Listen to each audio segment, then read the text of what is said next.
I know that you are looking into adding a bill or an amendment later on if marijuana becomes decriminalized in the district to kind of help out people who are working in the district to make sure they're being treated fairly. Can you talk to me a little bit about that?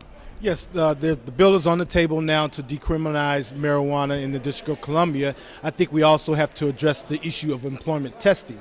If we're going to make it more available for people to smoke marijuana with a $25 fine, we should also make sure that they are not put in harm's way by not being able to keep employment or even go out to try to get employed and they fail a drug test. It's an issue across this country now. Now that the state of Washington and Colorado have legalized marijuana, they also have to address the employment testing. And I've talked with Tommy Wells, and I believe that we're going to be able to come to an agreement on employment testing in the nation's capital as well. So if marijuana becomes decriminalized in Washington, D.C., where do you stand on legalization in the district as we move forward?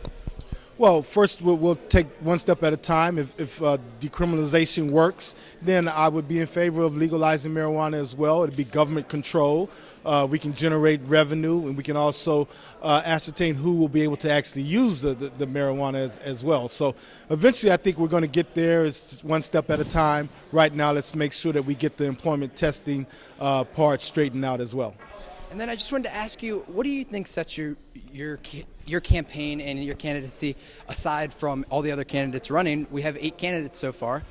Because I have a record of achievement. I was able to plant the seeds in 1999, 2000 for economic development, which has flourished and got us to where we are today. For education, I was the one that reopened McKinley Tech as McKinley Technology High School, which mushroomed into all the other reform that's taking place today. In terms of recreation, I had the first major 3 recreation facilities, North Michigan Park, Turkey Thicket, and Brentwood Community Centers. Now that's mushroom across the city.